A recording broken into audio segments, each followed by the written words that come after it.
আসসালামু আলাইকুম। সৌম্য সরকার সংবাদ সম্মেলনে এসেছেন এবং আগামীকালকে যে বাংলাদেশ অস্ট্রেলিয়ার মধ্যকার তৃতীয় ওয়ানডে ম্যাচটা রয়েছে, সেই ম্যাচটার জন্য সৌম্য সরকার অনেকগুলো কথা বলেছেন। সাংবাদিকদের প্রশ্নের অনেকগুলো জবাব দিয়েছে। তাকে প্রশ্ন করা হয়েছিল যে উইনিং টিম যে কম্বিনেশনটা রয়েছে সেই কম্বিনেশন থাকবে কিনা। তিনি উত্তর দিয়েছেন যে আসলে উইনিং টিমটা ভাঙা ঠিক না, দলটা হচ্ছে অস্ট্রেলিয়া। অস্ট্রেলিয়াকে হারাতে পারলে বাংলাদেশের লেভেলটা অনেক বড় হয়ে যাবে। অস্ট্রেলিয়াকে হোয়াইট ওয়াশ করতে পারলে বাংলাদেশ অনেক বড় জায়গায় চলে যাবে এবং এটা বিশ্ব মিডিয়ায় অনেক ধরনের নিউজ হবে। তাই সৌম্য চিন্তা ধারণা যে আগামীকাল যে ম্যাচটা রয়েছে সেখানে উইনিং কম্বিনেশনটা যে আগের ম্যাচে রয়েছিল, যে একাদশটা ছিল সেই একাদশটাই রাখা।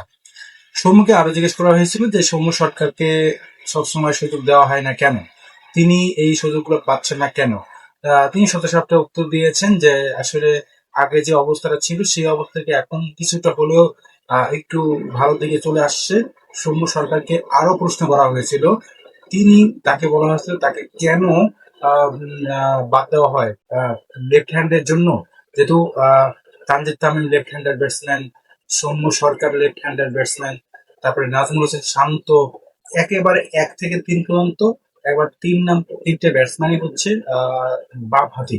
এই জন্য কি সৌম্য সরকারকে বাদ দেওয়া হয় কিনা তিনি আসলে বলেন এটা আমার জানা নাই, তবে এটা সত্যি যে আগে যে সমস্যাগুলো ছিল সেই সমস্যাগুলো আস্তে আস্তে এখন ঠিক হচ্ছে।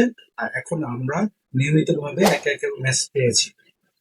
আগামীকালকের ম্যাচের জন্য আমি আগের ভিডিওতে 4টা পরিবর্তন রেখেছিলাম, যদিও বাংলাদেশ সিরিজ জয়লাভ করে ফেলেছে। বাকি যারা রয়েছিল তাদেরকে একটু বাজে রাখার জন্য 4টা পরিবর্তনের কথা আমি বলেছিলাম। সেখানে সৌম্য সরকার উত্তর দিয়েছেন আহ, যে সেখানে আর কি সৌম্য সরকারকে প্রশ্ন করা হয়েছিল, সেই সৌম্য সরকার উত্তর দিয়েছেন যে আসলে কোনো হওয়ার সম্ভাবনা নেই। তবে মেহেদী হাসান মিরাজ অসুস্থ ছিলেন, তিনি এখন পর্যন্ত গতকালকে যে ম্যাচটা হয়ে গেছিল সেই ম্যাচের পরে তিনি মাথায় ব্যথা পেয়েছিলেন, হাসপাতালে ভর্তি হয়েছিলেন। সেখান থেকে তিনি ফিরে এসেছেন, আজকে মাঠে এসেছিলেন।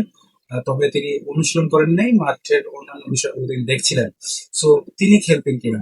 আবার নতুন করে শেখ মাহেদী হাসানকে তৃতীয় ওয়ানডেতে সুযোগ করে দেওয়া হয়েছে, তাকে সুযোগ দেওয়া হবে কিনা এইসব বিষয়ে আলোচনা করা হয়েছে। শেখ মেহেদী হাসানকে আমার মনে হয় মেহেদী হাসান রিয়াজকে রেস্ট দেওয়া হবে।